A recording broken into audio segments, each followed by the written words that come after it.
ಈಗ ನಿಮ್ ನೆನ್ಪಿದ್ರೆ ಮೋದಿ ಅವರ ಲೈನ್ ಅಪ್ ನಲ್ಲಿ ಯಾರಿದ್ರು? ಸೈಲೆಂಟ್ ಸುನಿಲ್ ನೆನ್ಪಿದ್ರೆ. ಪೊಲೀಸರು ಈ ರೌಡಿ ಶೀಟರ್ಗಳ ಜೊತೆಲಿ ಹುಟ್ಟುಹಬ್ಬ ಆಚರಿಸ್ಕೊಳ್ತಾ ಇರೋದು ಕಳೆದ ಒಂದಿಷ್ಟು ವರ್ಷಗಳಿಂದ ನೋಡ್ತಾ ಇದ್ದೀವಿ.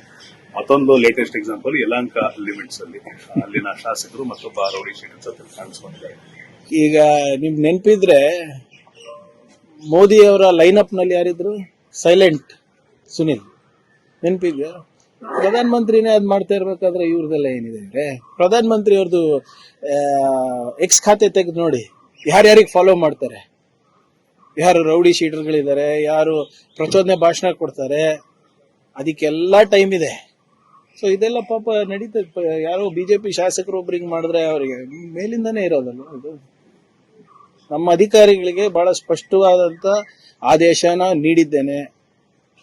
ನಮ್ಮ ಅಧಿಕಾರಿಗಳು ಈ ರೌಡಿ ಶೀಟರ್ಸ್ ಜೊತೆ ಊಟ ಮಾಡೋದು, ಕೇಕ್ ಕಟ್ ಮಾಡೋದು, ಅವ್ರ ಜೊತೆ ಕುಣದ್ ಕುಪ್ಪಳಿಸೋದು, ಅವೆಲ್ಲ ಮಾಡಿದ್ರೆ I will take extremely serious action. ಬೇರೆ ಯಾರೋ ರಾಜಕಾರಣಿ ಏನೇನ್ ಮಾಡ್ತಾರೆ ವೈಯಕ್ತಿಕ, ಅದಕ್ಕೆ ನನ್ನ ಸಂಬಂಧ ಇಲ್ಲ. ನಮ್ಮ ಅಧಿಕಾರಿಗಳಿಗೆ ಆಗ್ಲೇ ಇದು ಮೊದಲೇ ಮೀಟಿಂಗ್ ನಲ್ಲೇ ಸೂಚನೆ ಕೊಟ್ಟಿದ್ದಾರೆ. ಯಾರಿಗೆ ನೀವು ಒಳಗೆ ಹಾಕ್ಬೇಕು, ನೀವು ಅವ್ರ ಜೊತೆನೆ ಅವ್ರ ಹುಟ್ಟುಹಬ್ಬ ಆಚರಣೆ ಮಾಡೋದು, ಅವ್ರ ಜೊತೆ ಕುತ್ಕೊಂಡು ಊಟ ಮಾಡೋದು, ಸೌಹಾರ್ದತೆ ಬೆಳೆಸಕ್ಕಂತ ಕೆಲವು ಅಧಿಕಾರಿಗಳು ಹೇಳ್ತಾರೆ. ಈ ರೀತಿ ನಾವು ಬೆಳೆಸೋದು ಸೌಹಾರ್ದತೆ ಯಾರ ಜೊತೆ? ಯಾರು ಸಮಾಜದಲ್ಲಿ ಶಾಂತಿಯನ್ನ ಕದಲ್ತಾ ಇದ್ದಾರೆ.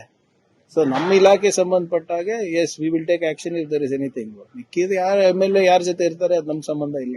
Chairman has been removed after governor signed the letter. No, it's very unfortunate that this has happened, and there is a huge trust deficit for the Public Service Commission, and you need drastic reforms, considering the NEET paper leak, considering what has happened in the CBSE, and more importantly, the